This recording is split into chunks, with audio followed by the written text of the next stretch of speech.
ไว้คงค่าพ่อแม่พี่น้องผู้ของข่าวดาวคือตอนข่าวไต้หวันข่าวคือตอนลองนั่นในขนาดใหม่ค่าพ่อแม่พี่น้องในเมืองไต้พอดเปิ้นเฮากูเจ้ากูตนกูป้าในขณะผู้สนใจท่องข่าวเงาเกี่ยวกับได้ลองเงาหลายในนอกเมืองและการที่เป็นบางตึกและยื้อกันอยู่ในยามพ้องเมื่อเดียวได้ในขณะวันได้ก่อข้าเข้าใจวันช่องข่าวคือตอนกูร้องนั่นในขณะเดไล่มีหูข่าวคอเกี่ยวกับเรื่องลองนอกเมืองและเงาหลายอันใครแก้มไว้อยู่ย่ามเมื่อเดียวในขณะข่าวที่ไล่เอาเป็นภาษาความลับเป็นความใต้เอาเสหนังหือพ่อแม่พี่น้องผู้สนใจท่องข่าวเงาในเมืองไต้ปัดเปิ้นเฮากูก็จะเป็นคนป้าปวดให้ท่องเงาข่าวเงาคือตอนยามตันนั่นเนี่ยข่าวที่มักต่อไต่ไทรัฐหนีปานให้พ่อแม่พี่น้องเขาได้ท่องได้ยินป้องแรงเข้าใจในคะน้องวันมื้อนี้ก็มีหัวข้อข่าวอยู่ในรองตั้งเมืองอิสราเอลนั่นก็กองทัพเมืองอิสราเอลแข่งเหย้าในการน้อง กองทัพแล่เอ็นแห่งอิสราเอลบนห้องว่ากองทัพ IDF นะครับเนาะ IDF เนี่ยเป็นกองกำลังที่ใหญ่เหมือนกันนะครับเนาะไล่มีการโทรนัดซื้อไล่ส่งรถถังประจานนะครับรถถังประจันบานนะครับว่าเป็นชื่อรถถังที่อันของกำลัง IDF ของเมืองอิสราเอลแล้วก็เอ็นแห่งอิสราเอลเนี่ยไล่ส่งรถถัง3คันมันก็พร้อมทั้งเครื่องบินและโดรนนะครับนะเปิดตาดีไล่เปิดตาดีลำแหมแต่ว่าลำยับที่อันเป็นโหนาบนท้องโหนาและการซึกผายดังที่บ่ล้อนะครับเนาะเป็นภูมิจันทร์อันใหญ่มันก็เป็นก้นที่อันอ่อนโหนาซึกผายจุ่มเห็นแห้งคิดบ่ล้อนะครับที่อันแดนป่าอยู่จอมแดนดินอันเปรียบซ่อนๆอยู่จอมแดนดินนั่นนะครับเนาะเป็นโหนาใหญ่มันอาจสิเป็นมกไม้ครับเนาะแห้งและกอบในศิลาในตั้งผายดังกองกำลัง IDF นั่นก็ผายดังนาซึกอิสราเอลในรายแจ้ดัง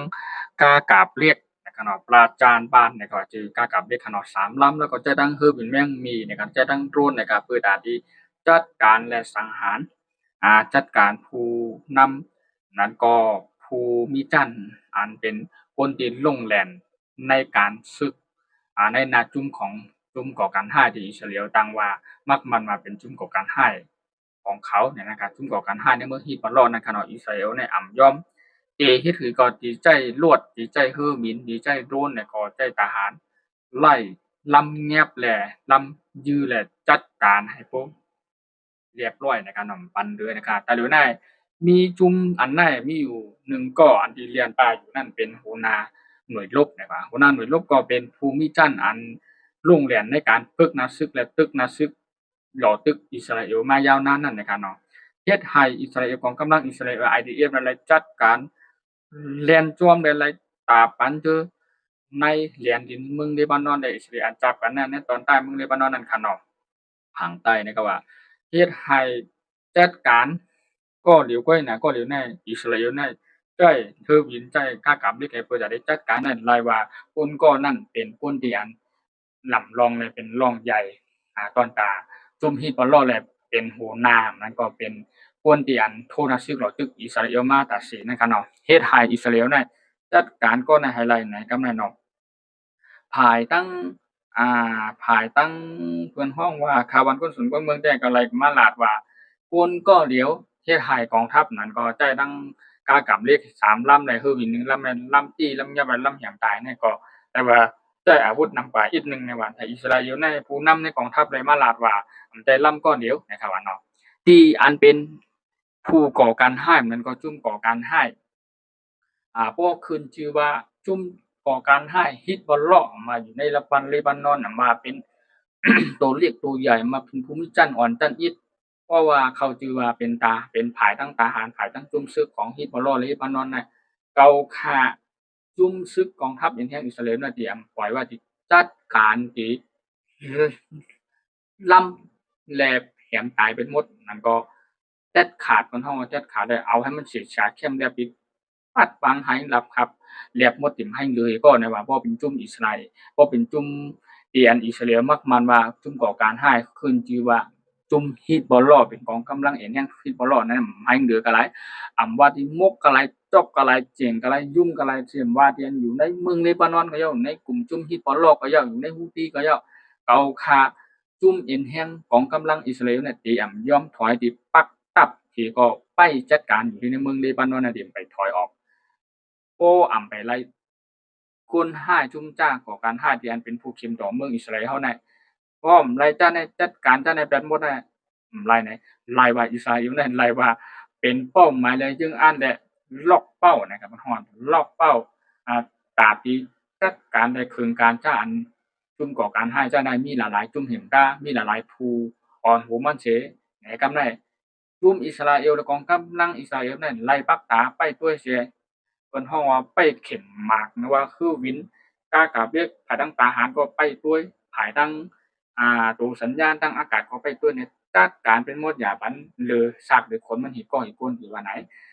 ภายดังอิสราเอลได้ว่าเป็นกวนที่อันหมันแม่นแล้วเอาเตะเฮ็ดเตะคั่นนะแต่เฮ็ดเล่นเฮ็ดล้อเอาเตะเฮ็ดเตะคั่นนะกับนายพอมาวนได้กอบสังลาในอิสราเอลในจัดการในปอกในก็เปิดตาที่ให้กวนอันซุ่มก่อการร้ายที่อันเฮ็ดให้ในเมืองอิสราเอลและชาวบ้านคนเมืองและซุ่มกองกำลังเอ็นแห่งอิสราเอลได้ไล่รบหยาบคือได้กุลเหมาปียาวข้าวหึงตั้งแต่มีการโทนาซึกหลอตึกฮามาสเห็มกาเข้ามาในฮิตบอลในเลบานอนเนี่ยเฮ็ดให้เมืองเก่าขาอิสราเอลเนี่ยไล่เป็นอันมีผู้เขียมล้อมรอบเมืองในเก่าขาก็เต็มยอมเก่าขาที่โทนาซึกหลอตึกแปดหมดเนี่ยว่าไหนกำในภายตั้งจุ่มฮิตบอลที่อัน ไปแง่ๆไปแง่แหมตายนั่นก็ยังมาปืนเผาลาดว่าพออิสราเอลพอนักศึกหล่อเอ็นแห้งเขามาที่เก๊กเนี่ยเขาได้ใจโดรนบิ๊กซิปนะก็ว่าโดรนบิ๊กซิปก็หมายความว่าโดรนนั้นก็ได้สั่งเข้ามาจัดการรถถังนะจัดการกล้ากับเล็กอิสราเอลจัดการคือนั่งมีอิสราเอลนะครับว่าจัดการภายตั้งกองเอ็นแห้งของทัพอิสราเอลในแถวนั้นลาดมาหาแห้งไว้หนังไหนภายตั้งฮิตบอลโลก็ย่อมขนาดเลยว่าแพงแก่งฮาวแห้งนั่นกันเนาะภายตั้งอังเลบานอนเนี่ยก็ย่อมนะครับเนาะมาเร็วในกองทัพอิสราเอลเนี่ยรายว่ามีผู้เข็มหลายหอบหลายต้านเหตุภายตั้งอิสราเอลเนี่ยรายว่ากูขลอนกูแต่เดียวว่าติจัดการในที่68ซุ่มก่อการห้าจ้าในพวกคืนจือว่าซุ่มก่อการห้าจือเพราะว่าฮิตบอลในซุ่มจ้าเนี่ยเนื้อเลยใช้จือจ้าในอิสราเอลเนี่ยตีกวาดล่างเป็ดงดให้หรือสักหรือคนที่ไห้บันให้รับขับเป็นนากองว่ามีอะไรมกอะไรเจาะอะไรเจงไกหิมแดนดินอะไรเสียมาปลายกว่าหิมไรเสียมาอีกคือการเป็นมดอย่าไปให้มันเดิมเม็ดหรือเจอมันขนาดตบปันให้หรือให้ไกวตั้งยอดตั้งหมากมันตั้งเงาตั้งหักมันให้เรียบร้อยหมดถอนหักถอนผลหมดติ่มปันเดือในขนาดนอกอิสราเอลได้ไว้ว่าเป็นการตีจัดการจึงในต่อกลุ่มซุ่มฮิตบอลลอเลนเลบานอนในผู้ที่จะในทีมรอดคณะอ่าอันนั้นก็ผมมาวนแต่ก่อนเลยว่าเป็นปุยลีของอิหร่านเหมือนกันเนาะอิหร่านเนี่ยไปว่าคือตรงตักตรงหนึ่งมานะครับเนาะซึ่งคือก่อนที่มีรอยลุยลองตั้งอิหร่านเนี่ยเขามาตัวเทียงอยู่แต่ว่าไปบอกไปลาดไปมีข่าวมีเงามาว่าจึงคือถ้าเกี่ยวกับไปลองข่าวเมืองอิสราเอลเลยตั้งฮิตบอลลอที่หลอตึกนาซึกจูกันอยู่นั้นก็เข้าไปทางลีบานอนเนี่ยเปิดเอ็นแห้งนาซึกจูกันอยู่ในก็มีข่าวใหม่ๆจึงคือในข่าวใจวันช่องข่าวคือต้นกระดองที่ไล่มาอัปเดตปันใหม่ๆที่ลงปันหนังคือพอมีพี่น้องคนเมืองใต้เขากูเจ้ากูตนกูบ้านในเมืองใต้ปัดปื้นกูตีกูตั้งไล่ถ่อมข่าวเงาคือตอนข่าวใจวันหนังคือปกติไรป่องแรงแจงถึงข่าวอะไรมาเปลี่ยนเป็นขาดสาความใต้แต่ลาดต่อไตเป็นผ่าวันพอมีพี่น้องเขานั่นเขาก็ ย้อนหายบ่มีพี่น้องเขาที่เขามาปานนี้เป็นแห้งเขาเฮาเป็น FC ของเขาเนี่ยก็ใครมีดังเสื้อใจจอดใจม่วนใจโปรใจสองคนก็ถึงทั้งชาติอย่าลืมเข้าไปกดไลค์กดแชร์กดติดตามบันเขากดหิ่งบันเขาหนังหรือเขาก็บ่ได้เลยมีแรงอกแรงใจในการที่เอาข่าวเอาเงามาอัดคลิปลงคลิปปันลงปันข่าวใหม่ๆข่าวคึกตอนยามตันเงาลายนอกเมืองแหลที่ไปบังตึกกันในยามท่องไปแล้วนั่น มีเข้ามาแม้จึงเขาที่มาลงเป็นใหม่และเขาก็มีแรงอกแรงใจเปิดตาพอมีพี่น้องเขากูเจ้ากูตนกูป้าในเมืองใต้ปดปื้นบ่ได้ถอนข่าวถอนเงาและเขาใจวันส่งข่าวคือคนโบราณไปหาขอข่าวใหม่ๆมาผากปันได้มันลงปันพอมีน้องเขาใหญ่นำไหน เข้ามาปัจจุบันแห้งเขากูเจ้ากูตนกูป้าแต่ยินจมขอบกระเย็นนำค่ะพ่อแม่พี่น้องคนเมืองไต้ปอดปืนเฮากูเจ้ากูตนกูป้าที่เขามาเป็น FC ของข้าเฮาใจวันในช่วงข่าวผู้ต้นผู้ร้องนั่นนะครับเนาะข้าเฮาหยุ่มยำว่าใน FC ของเขาเนี่ยก็มีทั้งพี่น้องตั้งกูตีกูตั้งพี่น้องคนคือไต้เฮาในเมืองไต้ปอดปืนเนาะฮัดเตฮู้จักเกี่ยวกับไปลอง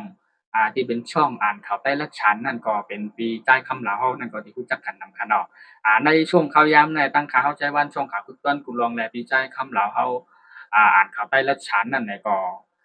พวกแก้เลยมาห่มกองข่าววิดีโอจำกันในยามพองช่วงในการยุ้งไผมันในการเนาะพอมีข่าวยามจึงในวันตั้งนานในข่าวในตั้งปี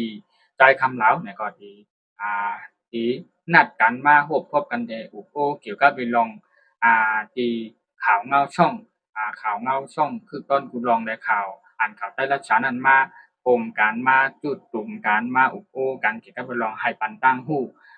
เกี่ยวกับไปลองข่าวให้กับพ่อแม่พี่น้องคนเมืองใต้เฮาผู้เจ้าผู้ตนผู้ป้าเห็นน้องยิ่งน้ำใจปานหน้าลุงเนาะอันนี้เมืองใต้ปอดเปิ้นผู้อันสนใจป้าวัฒนาของข่าวของเงาเกี่ยวกับลองที่อันที่ติดตามข่าวเงาข่าวสารบ้านเมืองนั่นนะครับเนาะพอมีโอกาสข่าวยามนะครับก็นัดตั้งที่ได้ทำลาวเห็นมาอุปโภคต่อกันก็ใส่ข่าวมาตัวที่เราก็เลยมาอุปโภคให้คน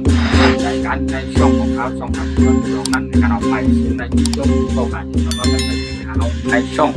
ข่าวตอนคุณลองนั้นในการเอาไปสู่ค่ะ